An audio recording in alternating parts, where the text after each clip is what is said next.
السلام علیکم مائی YouTube family, کیسے ہیں آپ سب؟ امید ہے آپ سب خیریت سے ہوں گے۔ میں آج بہت اداس تھی، تو سوچا اپنی اداسی کا سبب آپ لوگوں سے بھی شیئر کیا جائے، کیونکہ آپ لوگ بھی میری فیملی ہی ہیں۔ ایسا کہ میں سوچ رہی تھی کہ والدین کو تو انسان کبھی بھی نہیں بھول سکتا، والدین ایسی چیز ہیں، لیکن پچھلے کچھ دنوں سے مجھے اسپیشلی امی ابو بہت زیادہ یاد آ رہے ہیں۔ مطلب مجھے رونا آ رہا ہے ہر بات پہ، بہت چھوٹی چھوٹی باتوں پہ مجھے ان کی کمی محسوس ہو رہی ہے، تو دھیان ان کی طرف بار بار جا رہا ہے۔ تو میری دعا ہے کہ جن کے والدین حیات ہیں، اللہ تعالیٰ ان کو صحت والی مکمل زندگی عطا فرمائے، اور جن کے والدین اس دنیا سے رخصت ہو گئے ہیں تو اللہ تعالیٰ ان کی مغفرت فرمائے، ان کے درجات بلند فرمائے، اور انہیں جنت الفردوس میں اعلیٰ مقام عطا فرمائے۔ تو سوچا کہ آج آپ لوگوں کے ساتھ اپنی سٹوری شیئر کی جائے، اپنی لائف شیئر کی جائے۔ تو بتاتی ہوں آپ کو اپنے بارے میں کچھ۔ ہم 3 بہنیں ہیں، میں راولپنڈی سے بلانگ کرتی ہوں، اور اپنے بہنوں میں سب سے بڑی ہوں۔ تو میرا بچپن الحمدللہ سب کو ہی گزرتا ہے شاندار، سبھی ایسے کہتے ہیں، کیونکہ سب کو ہی ایسے لگتا ہے کہ میرا بچپن سب سے اچھا تھا۔ اسی طرح مجھے بھی لگتا ہے کہ میرا بچپن بہت اچھا گزرا، بہت لاڈلی تھی میں، اپنے ننھیال میں پہلی بچی تھی، کہ میری امی ایک ہی بہن تھیں اور 2 بھائی ہیں، ان کے اللہ انہیں صحت زندگی دے۔ تو میں اپنے ننھیال میں پہلی بچی تھی، تو میں بہت زیادہ لاڈلی تھی اپنی نانوں کی، اپنے ماموں کی۔ تو بس لاڈ لاڈ میں میرا بچپن گزرا۔ تو پھر اس کے بعد میری اپنی جو 2 بہنیں ہیں وہ میری بہت لاڈلی تھیں۔ تو بس وہ جو اس وقت کی فیلنگ تھی نا، وہ تو ابھی آ ہی نہیں سکتی، یقین مانیں۔ بہت اچھا ٹائم تھا۔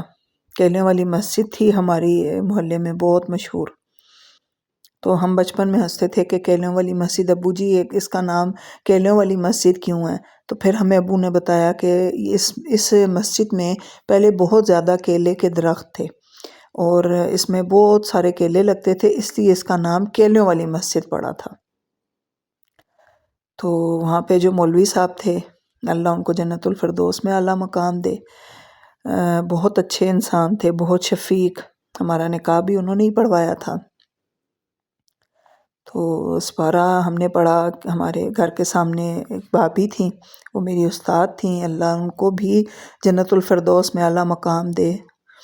تو ہم نے سپارہ، ہم سب محلے کی لڑکیاں جو ہیں وہ سب وہاں پہ پڑھنے جاتی تھیں، اور بہت مزہ آتا تھا۔ یقین مانیں کہ وہ چیز جو ایک ہوتی تھی نا، اکٹھے ہو کے پڑھنا، شرارتیں کرنا، ایک دوسرے کے ساتھ لڑنا، تو وہ مزہ آج کل کے بچے نہیں فیل کر سکتے وہ چیز نا۔ بہت اچھا ٹائم تھا، بہت ہی مزہ آتا تھا۔ چھوٹے بچوں کو ہم بہانے سے پٹائی بھی لگا دیتے تھے، اور جناب سبق سناؤ، نہیں بھابھی اس نے ٹھیک نہیں سنایا، 2 لگائی، اور شرارتیں۔ بس بہت اچھے ماحول میں ہم لوگوں نے قرآن پاک پڑھا۔ تو بس یادیں رہ جاتی ہیں انسان کے پاس، اب ہم ان یادوں کو یاد کر کر کے کبھی ہنستے ہیں اور کبھی رو پڑتے ہیں۔ تو بس میں کوئی اتنی لائق فائق اسٹوڈنٹ نہیں تھی، تو وہاں کی ٹیچرز مجھے اپنی ساری یاد ہیں، ٹیچرز کی بھی، ایون کہ میں لائق بچی نہیں تھی، پھر بھی میں اپنے منہ میاں مٹھو نہیں بن رہی، لیکن میں بہت لاڈلی تھی ٹیچرز کی بھی۔ تو پتہ نہیں یہ کیوں، یہ کچھ کوئی گاڈ گفٹڈ چیز تھی، لیکن یہ ہے کہ بہت میں ٹیچرز کی بھی لاڈلی تھی، حالانکہ میں چھٹیاں بہت زیادہ کرتی تھی۔ اسکول جانا مجھے اتنا کوئی خاص پسند نہیں تھا، لیکن مجھے اسکول سے محبت بہت تھی۔ تو پھر جی میں 7th کلاس میں تھی، تو چھٹیوں کے بعد مجھے اچھی طرح یاد ہے کہ پہلا دن تھا، تو بڑی خوشی خوشی میں ویکیشن ورک، مجھے بہت شوق ہوتا تھا کرنے کا، وہ میں کر کے لے کے گئی۔ تو میرے والد صاحب پیچھے آئے، انہوں نے کہا کہ امی کی طبیعت خراب ہو گئی تو آپ گھر آ جائیں۔ بس وہ میرا لاسٹ ڈے تھا اسکول میں۔ پھر میں نے اسکول چھوڑ دیا، کیونکہ میری امی شوگر پیشنٹ تھیں، میں بڑی تھی، بہنیں دونوں چھوٹی تھیں۔ پھر میں نے اسکول چھوڑ دیا، اور پھر بس گھر کی ہو گئی۔ تو پھر میں نے پرائیویٹلی 7th کلاس سے ڈائریکٹ 10th کلاس کے پیپر دیے، 2 سپلیاں آئیں اس میں میری، اور پھر سپلی میں نے میٹرک کلیئر کر لیا 2 سپلیوں میں. لیکن یہ بھی دیکھیں کہ 7th سے 10th کے پیپر دیے تھے میں نے، اور ماشاءاللہ پورے گھر کی ذمہ داری کے ساتھ.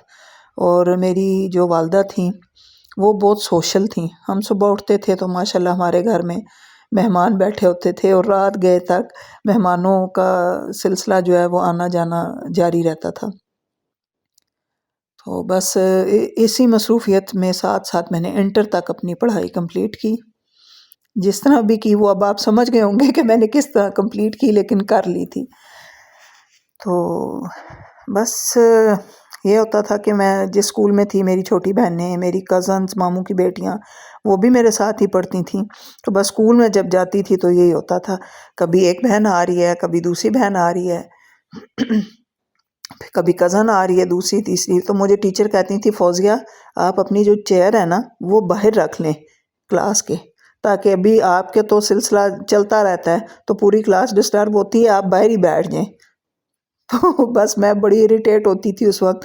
تو میری ایک کزن تھی چھوٹی، وہ میرے ماموں کی بیٹی تھی، وہ بھی پہلی بچی تھی ہمارے خاندان میں، تو وہ بھی بہت لاڈلی تھی.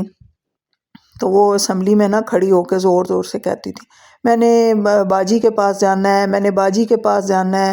اور میں چھپ رہی ہوتی تھی کہ مجھے مطلب اب مجھے جو ہے وہ ٹیچر کہیں گی کہ یہ آپ کی کزن ہے، بہن ہے. ان کو یہی پتہ تھا کہ یہ سب دونوں میری بہنیں ہیں. 2 میری بہنیں تھیں، 2 کزنز ہوتی تھیں، 4. تو پھر آپ سوچ لیں میری کتنی درگت بنتی ہوگی. تو اللہ تعالیٰ ان لوگوں کو اپنے اپنے گھروں میں خوش ہو رہا. چلیں جی، اب میری ویڈیو اچھی لگی ہو تو میری ویڈیو کو لائک کریں، میرے چینل کو سبسکرائب کریں، بیل آئیکن دبائیں تاکہ میں جب نئی ویڈیو اپلوڈ کروں تو آپ لوگوں کو پتہ چلے. اور اگر آپ میری اسٹوری میں انٹرسٹڈ ہیں اور میرا نیکسٹ پارٹ سننا چاہتے ہیں تو مجھے کمنٹ میں ضرور بتائیے گا. اور اپنا بہت سارا خیال رکھیے گا اور مجھے دعاؤں میں ضرور یاد رکھیے گا. بہت شکریہ. اللہ حافظ.